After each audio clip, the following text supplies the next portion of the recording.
We can do much without introspection. We can, in fact, be highly intelligent without it. And that is very important to our next step, because I do not for a moment intend it as an insult to our ancestors when I suggest that in ancient times, there was no introspection, no notion of a self as we understand that notion. Imagine for a moment that individuals had no free will. They did not even have will at all, in our sense of the term will. Instead of introspecting, they lived their mental lives differently. They experienced auditory hallucinations, the voices of gods, or kings or ancestors, which told each person what to do in circumstances of novelty or stress. Unable to disobey these voices, the inhabitants of ancient life and society acted according to the will of the voice. This voice of God, or of the gods, was experienced as an externally heard voice, precisely as you yourself hear the voice of a person with whom you are having a conversation. Although the voice was an internally produced product of the individual mind, the human culture of the time raised people to perceive the voice as externally produced. And the content of this voice was auditory commands. Could such a voice be ignored? Anyone who has had any interaction with schizophrenics or others who have auditory hallucinations knows that these voices can sound perfectly real and completely external, that they often issue commands, and that it is virtually impossible to ignore or turn off the voices. Imagine for a moment a world in which people were acculturated to hear voices whenever it was necessary to solve problems. People could think, reason, and learn, but their mental life was completely devoid of the internal narratization, the mind talk that is your and my constant companion. So how did they experience their mental life? According to Janes, the human mind was bicameral, that is, it was composed of two parts, a decision-making part and a decision-executing part. The decision-making part was experienced as the external voice of the gods, and the decision-executing part was experienced in obeying and serving the gods' commands. No one in this setting would say, "Part of me feels like." This dialogue was not perceived as an internal conversation between two parts of me. Instead, it was perceived as a dialogue between the decision-making gods and their obedient, decision-executing servant. Janes discusses a pre-bicameral mentality as well, but I will refer to it very little in this work, since my subject is the transition from bicameralism to introspection. In the strongest form of his idea, Janes suggests that the bicameral brain is the physical correlate of the bicameral mind. He conjectures that structures in the brain's right temporal lobe might be involved in storing up admonitory information, processing it in such a way that it produced answers to problems and decisions. So how did they experience their mental life? According to Janes, the human mind was bicameral, that is, it was composed of two parts, a decision-making part and a decision-executing part. The decision-making part was experienced as the external voice of the gods, and the decision-executing part was experienced in obeying and serving the gods' commands. No one in this setting would say, "Part of me feels like." This dialogue was not perceived as an internal conversation between two parts of me. Instead, it was perceived as a dialogue between the decision-making gods and their obedient, decision-executing servant. Janes discusses a pre-bicameral mentality as well, but I will refer to it very little in this work, since my subject is the transition from bicameralism to introspection. In the strongest form of his idea, Janes suggests that the bicameral brain is the physical correlate of the bicameral mind. He conjectures that structures in the brain's right temporal lobe might be involved in storing up admonitory information, processing it in such a way that it produced answers to problems and decisions, after which it was sent to the left hemisphere, the hemisphere that speaks, obeys, manages behavior, and assigns meaning. The transfer of such information would be more efficiently done if it were put into some kind of code. And what better code is there than human language? Janes suggests that this transfer of words proceeds across the fibers that join the two hemispheres, the corpus callosum, or the finer connections of the anterior commissure. So why did things change? Janes posits three interrelated factors that led to the breakdown of the bicameral mind. One factor was increasing overpopulation and complexity. Second, and related to the first factor, was catastrophe and cataclysm. Entire nations were destroyed or dislodged, resulting in large migrations of people invading other countries, looking for a place to settle down with their gods and start another bicameral civilization. What ensued were extended periods of conflict and chaos. Third was the invention and spread of writing, which undermine the unquestioned authority of the godlike voices by substituting written admonitions for oral ones. 4. As James asserts, once something is written, you can turn away from it, and it no longer has power over you, in contrast to an auditory hallucination which you cannot shut out. Mind taught the role of language in introspection. James argues that introspection replaced the bicameral mind somewhere between 1400 and 600 BC. This is precisely the period when the Israelites were settling the land of Canaan/Israel, establishing a monarchy and a priesthood, and beginning the development of what we have come to call the Tanakh, the Hebrew Bible, or the Old Testament, OT. I will show support for this conjecture through an examination of selected OT texts. In these texts we can see the breakdown of the bicameral mind as a cultural adaptation that resulted in a learned ability to narratize the self in the person's world, in and through language. Crucial to this change is the transformation in how our ancestors understood the voice of God, of that voice's audibly understood speech, of its transition to written word, and of the replacement of the voice by our own experience of internal monologue, or one might say, dialogue with the self. James suggests that the cataclysmic event for the Israelites was the Exodus. I disagree, and instead prefer to locate the historical cataclysm in the Babylonian captivity, about which more later. With James, I hold that the development of introspection is outside the parameters of genetics and natural selection. The process I will describe in these pages is far too quick to be the product of evolution, even considering recent research that suggests that genetic changes can produce transformations in new generations much more rapidly than previously believed. The astonishing rapidity of change in mental life and language can only be explained if it is culturally conditioned and results from cultural changes. Nothing in the actual structure of the brain needs to have changed for human mental life to have changed it the way I describe. In fact, says James, the reason that the problem of introspection has stumped so many people is that the explanation wasn't in evolution, it was in human culture. This too, he says, is why it's so deceptive to look for introspection as being located within the physical structures of our brains, or to seek the line of its development within the developing morphology of the brains of those creatures that share the lines of our evolutionary journey. James said in this regard, I certainly do not mean to say that introspection is separate from the brain. By the assumptions of natural science, it is not. But we use our brains in riding bicycles, and yet no one considers that the location of bicycle riding is inside our heads. We would not argue, I hope, that 2 + 2 is equal to 4 can best be understood as something residing in our brain. Naturally, the ability to use this information involves the brain, but mathematics itself does not somehow reside in the brain. Similarly, introspection clearly involves the brain, and like mathematical formula, grammatical structures, i.e., our syntax and semantics, are the tools of conscious thought. However, this can in no way be taken to mean that introspection itself is rooted in the brain, just as most certainly mathematics is not either. Introspection is an operator, not a thing. Italics added. Consciousness, as a replacement of the voices of the gods, is based on language. This means that generations of effort to search out the origin of consciousness in animal evolution have been incorrect and in vain. If consciousness is a group of operations learned on the basis of language, then it follows that only species with language are conscious, and that, in spite of recent questionable discussions of sign language in chimpanzees and animal communication systems, that means only in human beings, and only at some point after the evolution of language. Animals communicate, sometimes by audible signals. But language is more than communication. And writing is the quintessence of language. Later on in this excursion we'll examine the early writings of our species to see if there is evidence of an I narratizing a mind space. We will see that in the historical course of the production of biblical writing, there seems to be little or no introspection at first, followed by its gradual appearance. James summarizes his conjectures neatly in 4 ideas. First is the nature of consciousness and its origin in language. The second idea is the bicameral mind, which can be studied directly in ancient texts and indirectly in modern schizophrenia. Third is the idea that consciousness followed bicamerality, which can be studied in the artifacts and texts of history. And the fourth is that the neurological model for the bicameral mind is related to the 2 hemispheres.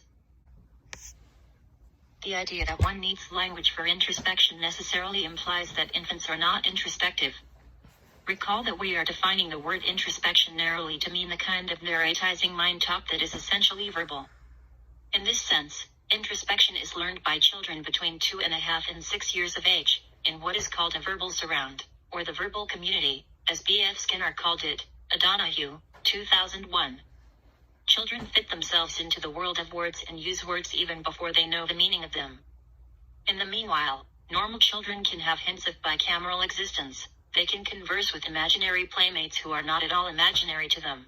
They can have dialogues with those playmates which are as real to them as your dialogue with a friend, but these playmates disappear as the child is socialized to be non-hallucinatory and non-bicameral, and instead, learns to be introspective, i.e. conscious.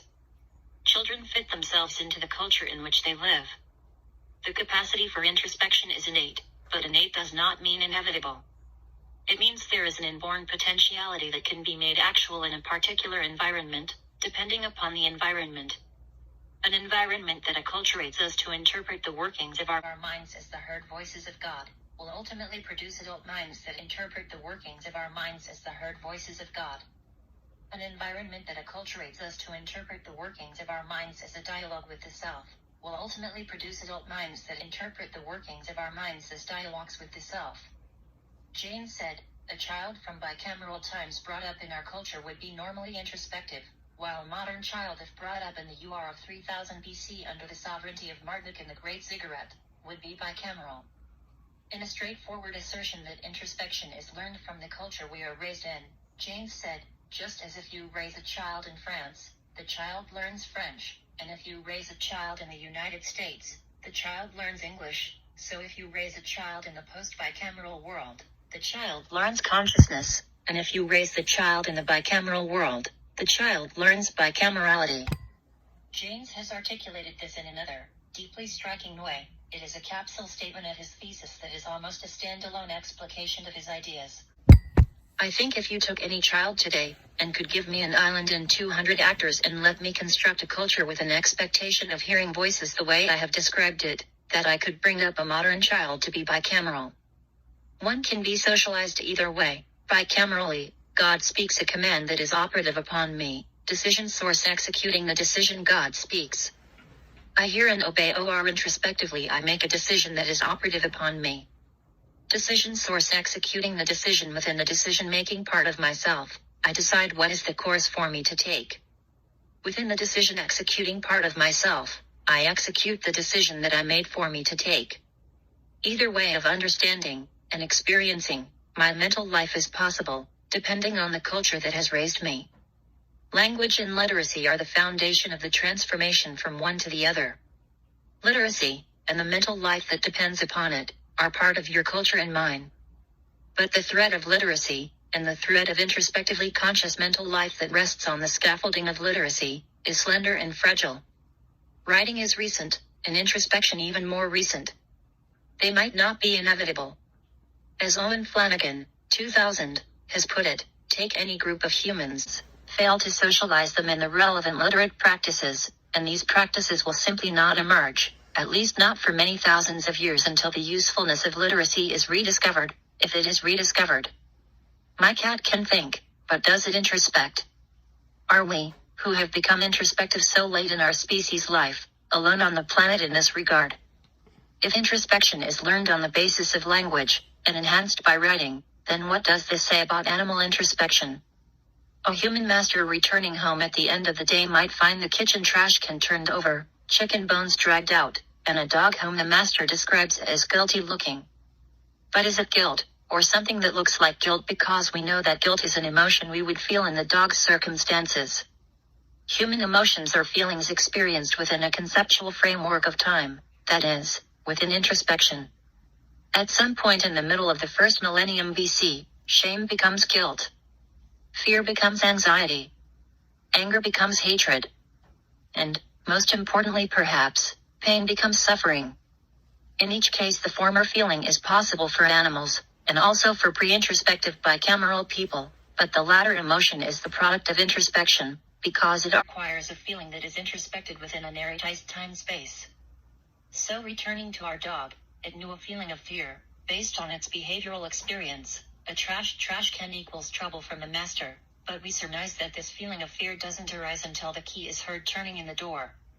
I venture to suggest the dog did not spend the day worrying. Worry is a human experience, and that if a video camera had been recording the dog, it would not reveal the dog to have been whimpering all day worried about the inevitable outcome. Most of all, I doubt the dog experienced an internal dialogue of remorse. Oh no, what have I done to myself? And in any case, it made no effort to hide or undo the behavior by returning the chicken bones to the trash can. Animals act purposefully, and act based on their experience. Just as bicameral people did, animals know where they are going, and what they are doing, otherwise no behavior could be completed. But the time frame in which animals live and move is one that William James and others have called the specious present. Animals do not live in the past or in the future, as we do much, or even most, of our time. I had an experience that illustrates the point. One evening I went into my study at home to work on this project. As soon as I entered the room, I heard a knocking coming from within my closed book closet. Shades of Poe. I opened the closet door, and out raced the inadvertently imprisoned house cat. Evidently, as soon as she heard me enter my study after 2 hours of absence, she knocked on the door, with her head. Cats might not be introspective, but never let it be said that cats don't use their heads to notify me of her presence. Learned behavior. Absolutely. Intelligence. No question. Communication. For sure, ineffective. But in terms of introspection as we employ the term here, did she wonder what would happen to her if no one came? Did she ruminate about the possibility of wasting away into nothingness? Did she ask herself, what will happen to me? Did she introspect on the dire stories her mother used to tell her at bedtime, in words drawn from the literature of fairy tales, about what could happen to foolish cats who did bad things and lived to regret them? Did she reflect upon the injustice of all things? We can never know, because she can't tell us. But if animals live in the present tense, not in hope for the future or regret for the past, then we can surmise that the opening of the door cured her situation, and while she might have learned not to enter the closet, but don't bet on it, she is, I believe, unlikely to have wasted much time, during or after the event, in that very human experience called anxiety, though fear was most likely a transient companion. James was careful to avoid confusing the behavioral mimicking of introspection with the introspection itself. Even some humans who are non-introspective can learn to speak like introspective persons, though they will fail a deeper test, as we will see below. James called upon no less a pop culture icon than Mickey Mouse to make his point. He wrote, "The fact that a mirror-educated chimpanzee immediately rubs off a spot on his forehead when he sees it in a mirror is not, I suggest, clear evidence for self-awareness, at least in its usual sense. Self-awareness usually means a consciousness of our own persona over time, a sense of who we are, our hopes and fears, as we daydream about ourselves in relation to others. Our conscious selves are not our bodies, although our bodies, particularly our faces, are often emblems of ourselves. We do not see our conscious selves in mirrors. A chimpanzee has learned a point-to-point relation between a mirror image and his body, wonderful as that is. Rubbing a spot noticed in a mirror is not essentially different from rubbing a spot noticed on his body without a mirror. The animal is not shown to be imagining himself anywhere else, or thinking of his life over time, or introspecting in any sense, all signs of consciousness. Because Mickey Mouse looks and behaves so humanly on a screen does not mean that a celluloid film is conscious, it means Mickey is made to look conscious.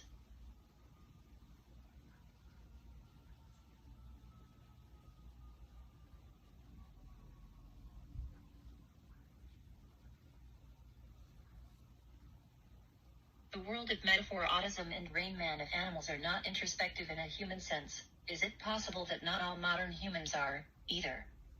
An article by Verlin Klinkenborg, 2005, describes the mental world of Temple Grandin, a highly functional autistic. Grandin claims that her autistic existence shares an aspect of life in common with animals that is denied to most people, like autistic people, and unlike neurotypical humans, animals have direct access to the raw sensory data that an ordinary human brain sifts out. Grandin argues that animals and autistic people are specialists. masters of individual skills and individual senses, whereas ordinary people are generalists. What normal humans specialize in is mental association. The only way to keep the association area of the human brain from becoming overloaded is to strictly limit its access to raw sensory data. Like animals, we, neurotypicals, so-called normals, see everything. But unlike animals, we process only a fraction of what we see. Autistics apprehend much more of that raw data, which neurotypical people have to filter. Introspection depends on putting up a blockade against the raw input so it can be processed by introspection, narratization, and perhaps most of all, that process of conciliation that fits things into a story. Animals do not. The world's input is organized by their brains, it is true, but not through the filter of introspection. In the following statement, Grandin, 1998, contends that she is not conscious in the sense in which we use the term. I quote her at length because in addition to the value of the content of the passage, it illustrates effectively the fact that high intelligence does not depend upon introspection. Since I do not think in language, there is a whole layer of abstract language consciousness that I do not have. Some of the papers I have read are so abstract and verbal that I simply do not understand them. So I have to study things that are understandable to me, such as neuroscience experiments and research on animal behavior. I can visualize how the brain works and understand a brain scan study, but a linguistic concept such as linguistic reference in the mind is incomprehensible. Brain research has concrete data that I can understand. Many scientists believe that there are different levels, or degrees of consciousness. The different levels are determined by the complexity of the brain. Humans with the most complex brains have a higher level of consciousness than dogs which have smaller, less complex brains. As an autistic person, I believe I have a unique perspective. In some highly verbal people, they have forms of higher consciousness that I do not have. Some philosophers believe that language is required for the highest form of consciousness. In this view, I would not be fully conscious because I do not think in language. There are 4 basic levels of consciousness. Consciousness within one sense. Consciousness where all the sensory systems are integrated. Consciousness where all the sensory systems are integrated with emotions. Consciousness where sensory systems and emotions are integrated in thoughts or in symbolic language. The second level of consciousness is where I am at. Italics added, Grandin lives in the present. She says that while she has heard the word happiness and understands its usage, the word happiness has no referent in her actual internal life. Of note, perhaps, is the fact that the corpus callosum is typically smaller in autistics than in non-autistics. There are fewer connective fibers between the hemispheres in autistics than in the general population. Kim Peek was the savant on whom the character Raymond was based, played by Dustin Hoffman in the film Rain Man. Unlike Raymond in the film, the real-life Kim Peek was not autistic. However, he was born with no corpus callosum, nor anterior or posterior commissures. That is to say, he had no right or left brain, properly speaking. There was no typical bridge between the hemispheres in his brain. Dr. Daryl Treffert, 2005, who worked closely with Peek for many years, notes that Peek had a voluminous ability to learn, but virtually none to abstract or think metaphorically. He could memorize a book in a matter of minutes, but he was unable to explain a proverb such as a stitch in time saves 9. Or rather, after he had heard someone give an explanation of the proverb, he could repeat it effortlessly, but without an awareness of the metaphoric application. Peek became remarkably skilled in social circumstances and, like Grandin, knew how to speak the language of introspection without necessarily experiencing it. Was Peek introspective according to our narrow and specific definition? He was a savant. He was surpassingly intelligent. Yet he had no individuated brain hemispheres to talk to each other over the anterior and posterior commissures or the corpus callosum. There are many adults who have lost such hemispheric connections as a result of surgery or accident, but this has occurred after they have been socialized for years to be introspective. Since Peek's situation was a condition from birth, Peek had never had the opportunity, and therefore could never have the opportunity, to have such dialogue socially conditioned into mind talk. There simply was no traffic between the temporal lobes on right and left to be mediated by interconnecting fibers, since the fibers and the hemispheric distinctions are non-existent. My computers don't speak in metaphors. The use of metaphors is crucial to introspection. And metaphors exist only in language. All metaphors have corresponding physical references in our physical worlds, and all of our conversation reveals this, especially in current political conversation. Our country is trying to find a center of gravity in the Middle East, while avoiding blowback that might cause problems at the end of the day. It might be necessary to jumpstart negotiations and provide added transparency that will resonate with the people. Perhaps this will provide some traction to the process of give and take. We might, or might not, need to widen our footprint in the area. In the meanwhile, we need to pay attention to chatter. It depends who's ramping up their activities in the neighborhood. It remains to be seen who will do the heavy lifting. Do you see what I mean about our behavior in the physical world being the foundation of the metaphoric usage of introspective language? Do you grasp my ideas? Can you get your arms around the problem? Are you beginning to create a vision of the implications? Do you hear what I'm saying? Or are my ideas dying on the vine as I try to convey them to you? Have you just about had it up to here? We'll soon see that such word usages are absent from our early ancestors' lexicons. But, although such linguistic usages are absent in the early written record of our species, eventually they do appear. Transhemispheric communication and transhemispheric integration are crucial to introspection. Not all modern humans, however intelligent or learned, are necessarily introspective. There are interesting and enlightening exceptions to the rule of acculturated introspection in our day: schizophrenics, autistics, savants, those who have had hemispherectomies in infancy and early childhood, and those diagnosed with agenesis of the corpus callosum.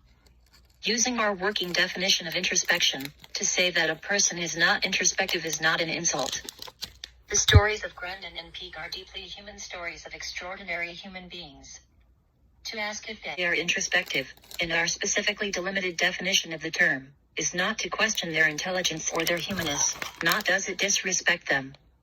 A computer provides an arresting example. A computer is certainly intelligent, and the term artificial intelligence is well placed. Computers can now be chess champions, or Jeopardy champions. But they can only do what their programs tell them to do. A computer can only do what it has been told to do, given a specific set of conditions. It cannot have a eureka experience in which it creates something entirely novel, such as the essentially metaphoric act of saying, "I think I can use a spring to make little hands run in a circle to tell time." Eureka. That eureka experience is one that eludes our efforts to explain it. Sometimes it is described as the difference between information, which computers excel at managing, and knowledge, which is the province of people. James was of an age when stories about the World War II race to develop the atomic bomb were quite familiar to him. He liked to tell the story of how British scientists used to say that their greatest insights took place in one of the 3 Bs, the bed, the bath, and the bus. Such insights came upon them completely unbidden, sometimes after years of focused attention proved futile. Insights seem to come upon us from we know not where. Intuition. The great Jewish philosopher Spinoza said in the 17th century that it was the highest form of knowledge, greater than empirical or rational proofs. But he added that this way of knowing things, so uniquely a human, was also the rarest. Laboratory support for this eureka experience seems to locate it in the hemisphere that once seemed to bring forth the voice of the gods. One experiment by a team of researchers at Northwestern University, 2004, using functional magnetic resonance imaging, fMRI, revealed that when the eureka light bulb goes off, there is an increase in neural activity in part of the brain's right temporal lobe.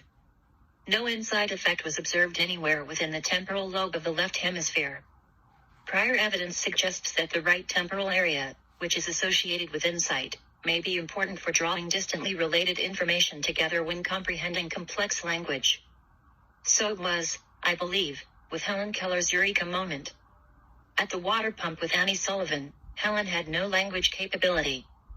When language entered her world, at that moment and for the first time, I believe she had a right hemisphere experience that became actualized, across the connective tissue, in the auditory apparatus of the left hemisphere, even though she was deaf. As Keller acquired both an I and a me, her life sprang into introspective consciousness. Keller, 1910, said, "When I learned the meaning of I and me and found that I was something, I began to think. Then consciousness first existed for me. Hallucinated voices. Interestingly, schizophrenic hallucinations also typically involve increased activity in the right hemisphere, and a decreased ability to manage the right-left brain relationship. Lawson Bentalab, MD, 2002, says that hallucinations arise from misinterpreted inner speech. He highlights the importance of right hemisphere language functions for successful social communication and advances the hypothesis that the core deficit in psychosis is a failure of segregation of right from left hemisphere functions. Auditory hallucinations in schizophrenia may arise through impaired processing of inner speech. He notes that during hallucinations, schizophrenics may turn up the volume of the television or speak at a rapid rate in order to drown out the voices they are convinced they're hearing. These hallucinated voices are usually of authority figures, often a family member or cultic personality like Hitler, but even more often of religious figures such as God or Jesus. This further supports the idea that modern schizophrenics, who today are considered neurologically atypical and who exhibit impaired function in our own world of introspection, are having experiences common to our ancestors. Chapter 3 The Voice of the Bible Revelation in the Hebrew Scriptures. Now at last, we're ready to ask, how did our ancestors' mental life change? What's the process, and what's the timeline? Revelation, the apprehension of God's Word, is understood in Hebrew biblical tradition as being essentially and fundamentally through sound, through words, through language, through a voice.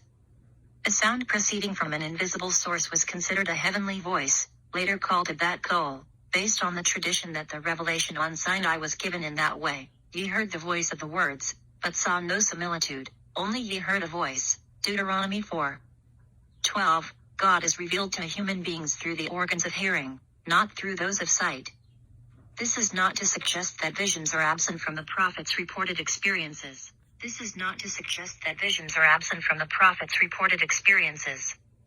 But even Ezekiel, who saw many visions, heard a voice of one that spake. Ezekiel 28. Elijah recognized God by a still, small voice, and a voice addressed him. I Kings 19:12-13. Compare Job 4:16. Sometimes God's voice rang from the heights, from Jerusalem perhaps, or from Zion. Ezekiel 25, JXXV 30, Joel 4:16-17, Amos 2, etc. God's voice could be heard in the thunder and in the roar of the sea. Prophets were, in our own parlance, hallucinators. Today, you cross the busy downtown street to avoid them. Back then, you journeyed thousands of miles and many years just to touch the hem of their garment. As we shall see, hallucinated voices became more and more socially unmanageable, and the chambers of the mind became increasingly integrated. The heard voice of God became more remote. As a result, people searched for God in other places, idols, statues that could serve as physical manifestations of God. Heaven, a place where God has gone to, an explanation of why God has moved house and can no longer be apprehended here on earth. Angels, Malachim messengers who could announce God's intentions and commands, shuttling between heaven and earth. Afterlife, the abode in which the presence of God, more and more remote, becomes immediate and everlasting. We see the change in one of the very latest books of the Bible, the book of Daniel, which speaks in metaphoric terms. Kol min shmai nafel, a voice fell from the heavens, that is, from up there in the place to which God's voice had retreated. The vocabulary of introspection and the pitfalls of translation. We find clues in the words our ancestors used. Their words are as close as we can get to an appreciation of their mental life.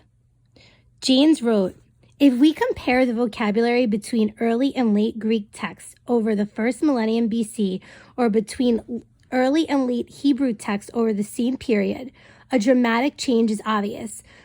Early texts have no mental words. The reference of words are concrete, indicative, objective, touchable, and watchable. But in a few centuries only, the human lexicon is suddenly aglitter with a network of new subjective words that to us are equivalent to mind, belief, know, remember, imagine, aware, purpose, intention, and so forth. Previously, it might have been said that a man seeks shelter. Now, a man seeks shelter because he wants shelter, a vacuous tautology that says almost nothing. but whose function is perhaps to help us look inside the man and pay attention to his introspection rather than his motions. A person after consciousness developed may indeed might want X or have an intention to Y or be aware of C, but not all X's and Y's and C's are preceded by wants, intentions, or awarenesses. The attribution of all our behavior to wants, purposes, intentions, and so forth, became so habitual that it left us with the false responsible for everything from consciousness governs all and is responsible for everything from concepts to learning and speaking. The wisp of history is not beside the point here. It is meant to show that we have inherited a group of mentalistic words that are as slippery as live fish and just as difficult to hold still.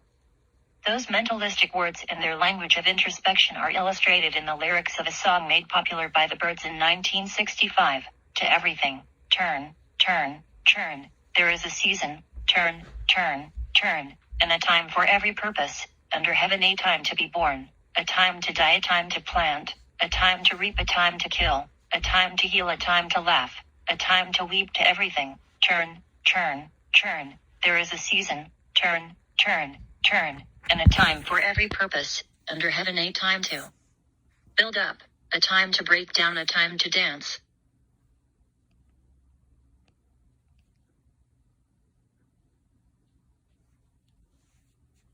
The music was written by Pete Seeger, but he drew the words from a book of the Bible, titled Kohelet in the Hebrew Scriptures and also known as Ecclesiastes, the usage that will appear here and after. The original biblical text appears below in English translation, Ecclesiastes chapter 3:1. To everything there is a season, and a time to every purpose under the heaven, a time to be born, and a time to die, a time to plant, and a time to pluck up that which is planted, a time to kill, and a time to heal, a time to break down, and a time to build up, a time to weep, and a time to laugh, a time to mourn, and a time to dance, a time to cast away stones, and a time to gather stones together, a time to embrace, and a time to refrain from embracing, a time to seek, and a time to lose, a time to keep, and a time to cast away, a time to rend, and a time to sow, a time to keep silence, and a time to speak, a time to love, and a time to hate, a time of war, and a time of peace. How is it that these words from so long ago could have seemed so deeply relevant in 1965, can seem so even now? How familiar Ecclesiastes feels to us. How fitting is his wisdom to our own lives. How much, perhaps, we'd enjoy the opportunity to reflect together with him on the meaning of life. We instinctively sense that the thousands of years between us would provide little barrier to our conversation, in the company, perhaps, of a good translator. We will return to Ecclesiastes and his wisdom soon.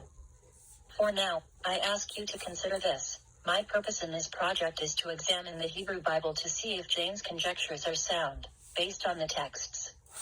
And indeed, since first re-examining the Hebrew Scriptures with a Janesian eye, I have become impressed with the absence of mentalistic language in the texts. They exist in translation, to be sure. But this tells us more about the minds of the King James translators in the 17th century, than it does about the minds of those whose Hebrew words the translators sought to render into English. Hebrew root meaning KJV translation kashav, to calculate, to assess, to think, examine, to plan, to devise, to Following is a chart that shows how certain terms were translated in the King James Bible, and what their Hebrew root meanings represent. One can see how the translators used the English words of introspection to translate Hebrew terms whose core meanings were not associated with introspection. There are no Hebrew equivalents to any of the following words anywhere in the OT: belief, noun, worry, brain, conscious, consciousness, conscience, anxious, anxiety, introspect, introspection. That is astonishing enough. But even more surprisingly, not one of those English words appears in the introspection-heavy KJV translation into English. Most tellingly, the Hebrew contains no word for myself as an object on which the subject I operates, with an interesting possible exception from our friend Ecclesiastes, a hint of future speak.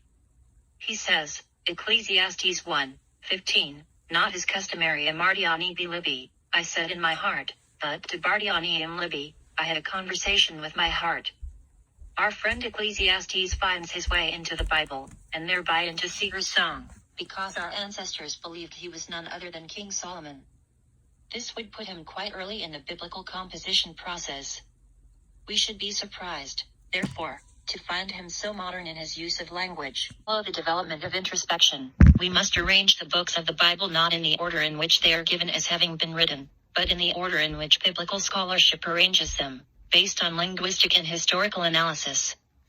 Digging in the dirt, software archaeology using a few selected biblical works, the books present themselves as having been written as follows. Dates according to the texts: the Torah creation of 1200 BC, Ecclesiastes, Kohelet, 960 BC, Amos 750 BC, Isaiah I 740 BC, Babylonian exile 586 BC, Daniel 580 BC, Lamentations 560 BC, Malachi 530 BC, Talmud 200 to 500 AD. The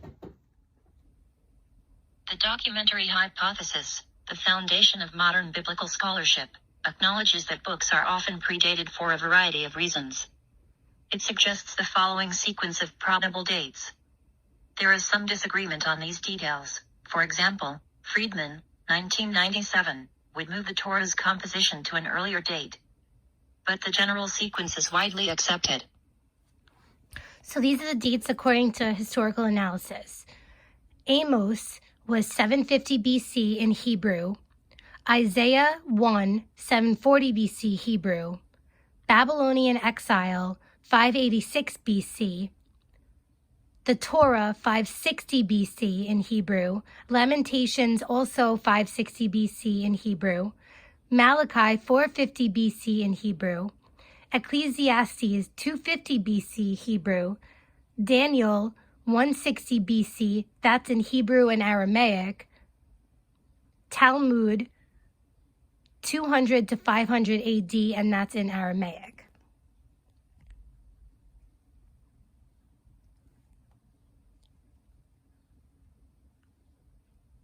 In the example of Ecclesiastes, we are talking about a book composed so late that it would never have found its way into the biblical canon, were it not for its imputed, and most unlikely, authorship by King Solomon 7 centuries earlier.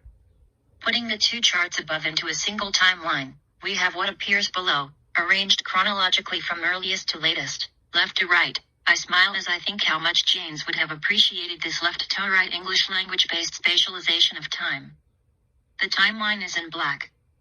Immediately above the black timeline are black letter historical events. Above these, you will see gray letter names of the biblical books. These are arranged according to the chronological sequence ascribed to them by biblical custom. Below the black timeline are the gray letter names of the books and their likely historical places. Note well, the likely attribution of dates is highly conjectural and changes depending on who is analyzing which data. But this timeline presents a reasonable representation of scholarly consensus concerning the dating of the biblical texts. As we move from book to book through the centuries, we will have an opportunity to engage in what Daniel Dennett, 1998, called software archaeology. He coined the term because the underlying hardware of the brain is just the same now as it was thousands of years ago, or it may be just the same. But what had to happen was that the environment had to be such as to encourage the development, the emergence, of certain concepts, certain software, which then set in motion some sort of chain reaction. What James was doing, said Dennett, and what we will do in a moment, isn't just archaeology, this is software archaeology, and software doesn't leave much of a fossil record. Software, after all, is just concepts. It is abstract and yet, of course, once it is embodied it has very real effects. So if you want to find a record of major software changes in archaeological history, what are you going to have to look at?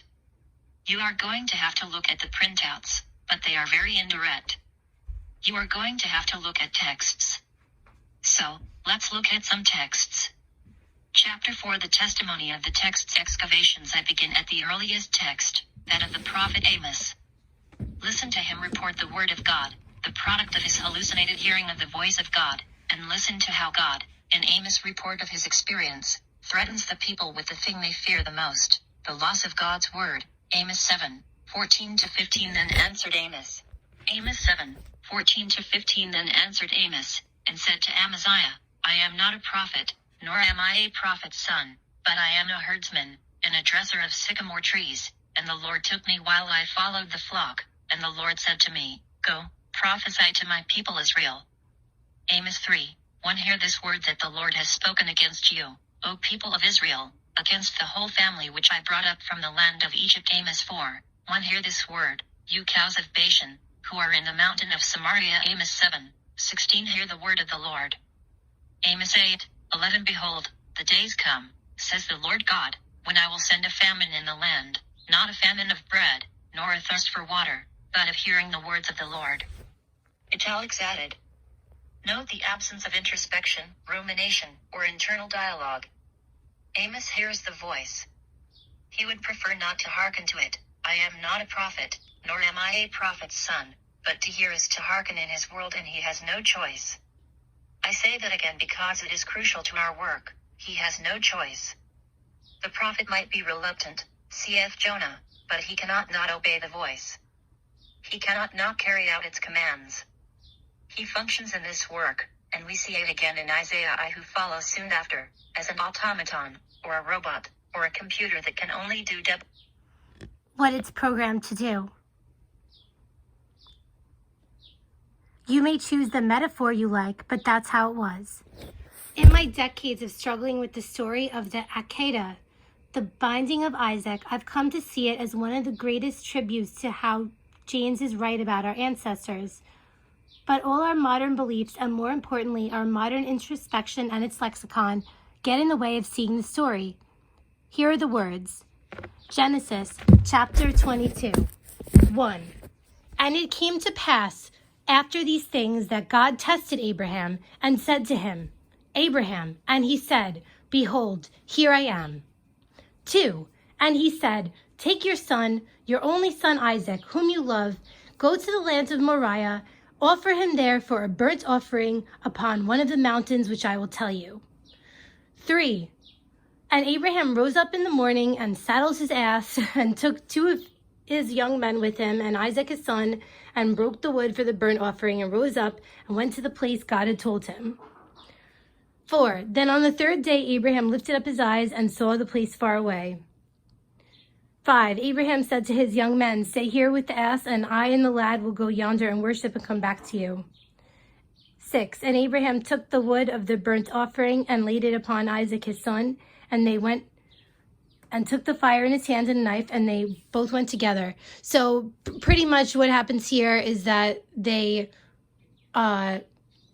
Abraham stretched out his hand and took the knife to slay his son.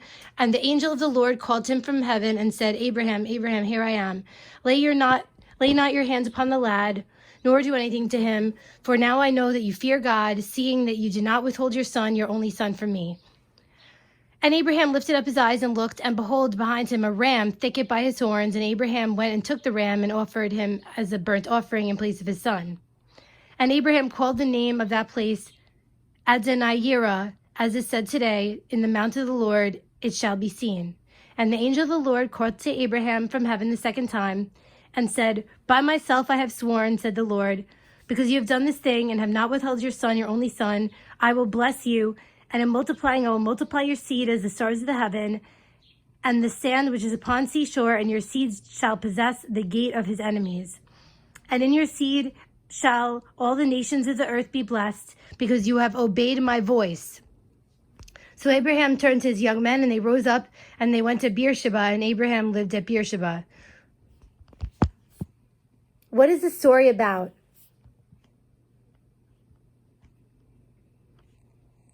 What is the story about? First, we consider a paraphrase of Paula Fredrickson's wisdom, that our ancestors stand with their backs to us, and their faces toward the faces of their own generation. Their task is to be intelligible, not to us, but to them.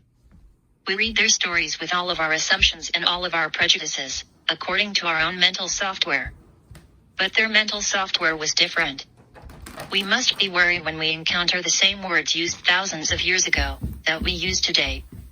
A striking example is the word faith. Abraham is not a model of faith, nor is he a hateful figure of cold calculation. He is a product of his times.